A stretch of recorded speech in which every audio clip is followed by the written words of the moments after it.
So, traders, as you guys know that for every weekend, I share weekly trading outlook for every coming week.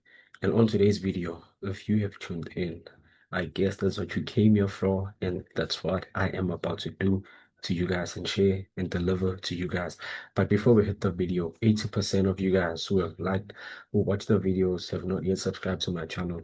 And I ask of you that if I'm adding value in your trading journey and if I'm growing you as a trader and making you develop as a trader, all I ask of you is to just like on the videos, to subscribe to the channel, comment, leave a comment on the videos, and to far most importantly, share the education and share the gems to someone else so they can also learn, grow, and evolve and be better.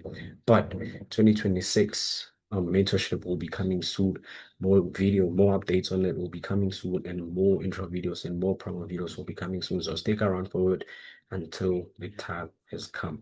But without further ado, let me make sure that I prepare you guys for the next trading week and that I share value into your trading journey. In first pay that we're going to be working on as forever, NASDAQ. And looking at NASDAQ, guys, I just want to zoom in the charts a little so I can show you what I'm about to talk about on NASDAQ based on us having to wait for confirmation. So basic trading, no need to sugarcoat anything or no need to add whatever that I might add on. But you can simply understand and tell that NASDAQ is still holding a wood, is still holding a sideways movement, right? Because you guys understand that price has this let me wait for it. It's still kind of loading.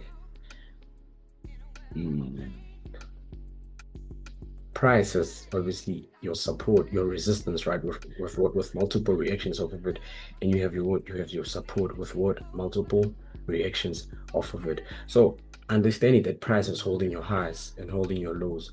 All we're gonna be focusing on and working on the NASDAQ, just to be quite frank with you guys, is very simple. With a break above of our resistance that will give us a clean anticipation or a clean setup based on us having to look for possible new all-time highs.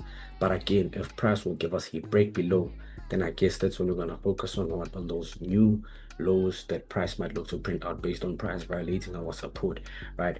But if price don't break below your support, then I guess we might look to be bullish above, right? Same thing on resistance. If price don't break above resistance, then that's when we might look to be bullish below your resistance, and that's all we're going to be focusing on. So for the coming week, just to be simple to you guys or keep it legit to you guys, we're going to be focusing on waiting for confirmation. Like I said, are we going to get a break below or fail to break? Are we going to get a break above or fail to break? That's all we're going to be focusing on, looking forward on NASDAQ. But without further ado, second pair, which is gold. So gold, I just kept it simple and I made sure that I don't just be too much into it, but understanding that price gives you this all-time high and price gave you a low, right? Obviously price will always hold a bullish structure, right? So it happened that with a high, price did what price pushed to the downside and giving us a low, right? Looking at the structure, obviously bullish, higher highs and higher lows, right? Higher highs and higher lows until price gave you this high and an impulsive push to the downside. So this is all based on you guys having to understand that with something like this, we don't have a trade idea until we get a clean anticipation into what we might be looking for.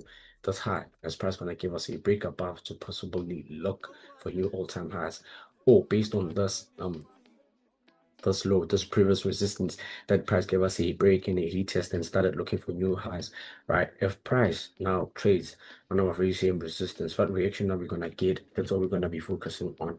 But I'm leaving you guys with this and making it simple. We just don't have a trade idea because price don't look the way we might look to put our money to work on, right? But without further ado, last but not least, we're having USDCAD, and same thing as NASDAQ, same thing as gold on USDCAD.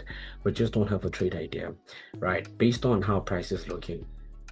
Remember that obviously with our this object marked out, this is our major zones, and then with our horizontal arrays, this are just previous highs and previous lows are just key levels that we might look to focus on. So based on us not having a trade idea on USDCAD, it's very simple. Price gave us a break below off of our key level, and then price gave us a trade above of the brazen key level. So based on how price is looking, if we might look to be bearish, then we might look to anticipate what the clean bear momentum to the downside, so we can look for those anticipations of possible new moves to the upside, to the downside. But again, if price gives us a bullish momentum above our very same zone, then that's when we want to look to do, to focus on those possible moves to the upside. But again, I leave it with you, with this to you guys. We just don't have a trade idea, just to be quite frank with you. So nasdaq, so gold and USD-CAD, are two pairs that we might not to look to focus on of the coming week. But I just said in anticipation to you guys, so you can see what we anticipate, but we just don't have a trade idea. So that's all we're gonna be leaving you guys with for now. Hope you like on the video. Help me share the video. Please subscribe to the channel, and you're most of all, stick around until COT Academy opens up our mentorship courses. So value can be changed, so value can be added, trading can be changed, and dreams can be made possible with COT Academy. Without further ado, this is boy Alan, King COT, and I'm gonna catch you guys on the next educational video. Bye for now.